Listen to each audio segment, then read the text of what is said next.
తెలంగాణ రాష్ట్ర శాసనసభ శాసన మండలి సభ్యులు బడ్జెట్ సమావేశాల సందర్భంగా క్రీడా శాఖ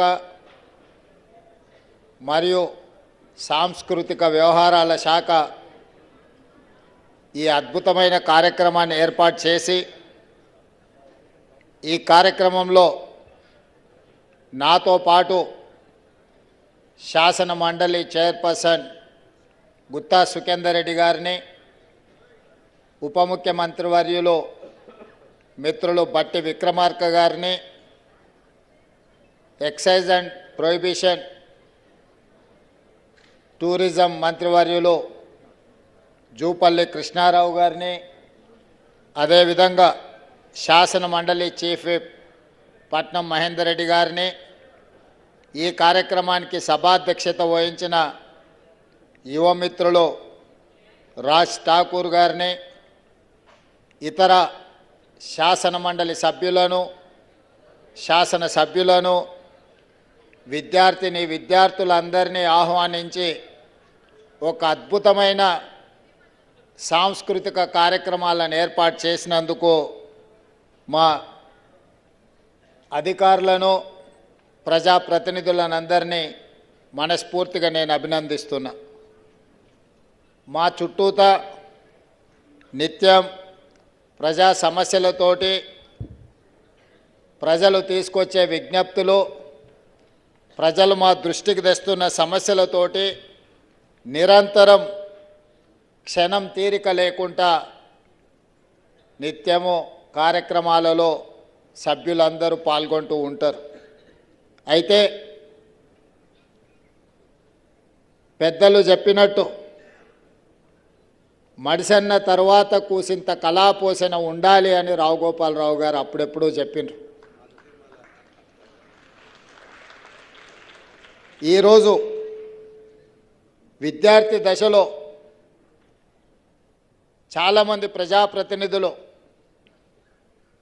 సాంస్కృతిక కార్యక్రమాలలో పాల్గొని ఉండొచ్చు. తర్వాత వృత్తి వల్ల కొంతమంది డాక్టర్లు, లాయర్లు, ఇంజనీర్లు వివిధ వృత్తులలో, అదేవిధంగా విద్యార్థి దశ నుంచి నిజ జీవితంలో పెళ్ళి చేసుకొని కుటుంబ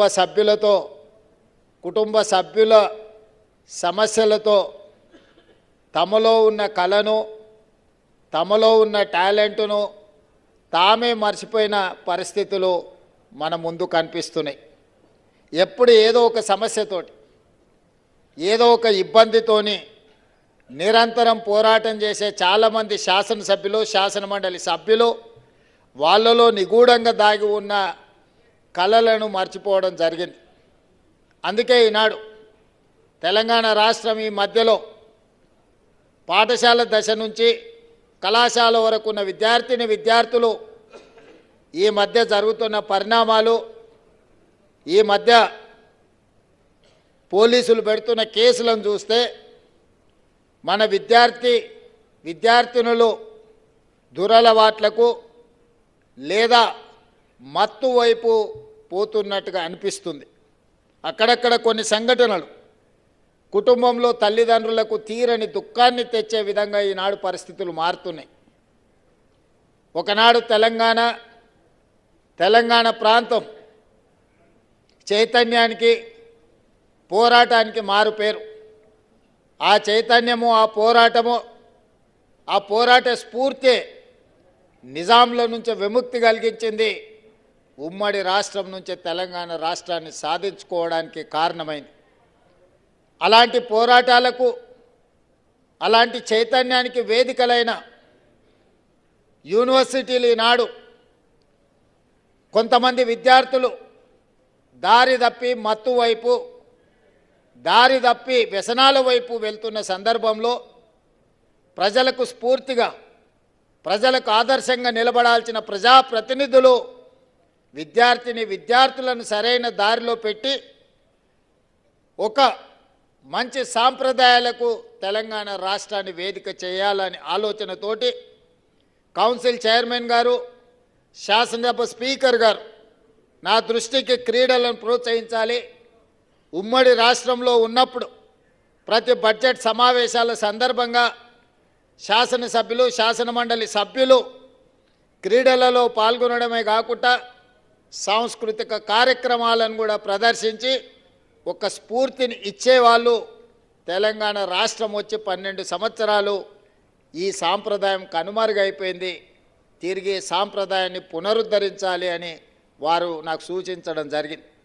వారి సూచన మేరకు ఉప ముఖ్యమంత్రి గారితో చర్చించి ఈనాడు రాష్ట్ర ప్రభుత్వం క్రీడల శాఖ, సాంస్కృతిక శాఖ 2 రోజులు ఈ అద్భుతమైన కార్యక్రమాలను ఏర్పాటు చేసి ఒకవైపు క్రీడా స్ఫూర్తి, ఇంకొక వైపు మనలో దాగి ఉన్న సహచర శాసనమండలి సభ్యులు, శాసనసభ్యులు, మంత్రుల్లో దాగి ఉన్న కళ ఏదైతే ఉన్నదో ఈరోజు తెర మీదకి తీసుకొచ్చి వేదిక మీద మీ ముందు ప్రదర్శించే అవకాశం ఈరోజు చాలామంది కళాకారులు కలిసి ఈ ప్రయత్నం చేశారు. ఈరోజు ప్రత్యేకంగా శివారెడ్డి గారు కూడా ఈ కార్యక్రమంలో పాల్గొని ఒక క్రీడలను ప్రోత్సహించడమే కాదు, కళలను ప్రదర్శించడం కూడా బాధ్యతగా, సామాజిక బాధ్యతగా ఈరోజు భావించి ఈ కార్యక్రమాన్ని ఏర్పాటు చేసిండ్రు. ఈ కార్యక్రమం తెలంగాణలో ఉండే దాదాపుగా 50 లక్షల మంది విద్యార్థులకు ఒక స్ఫూర్తిగా మారుతుంది.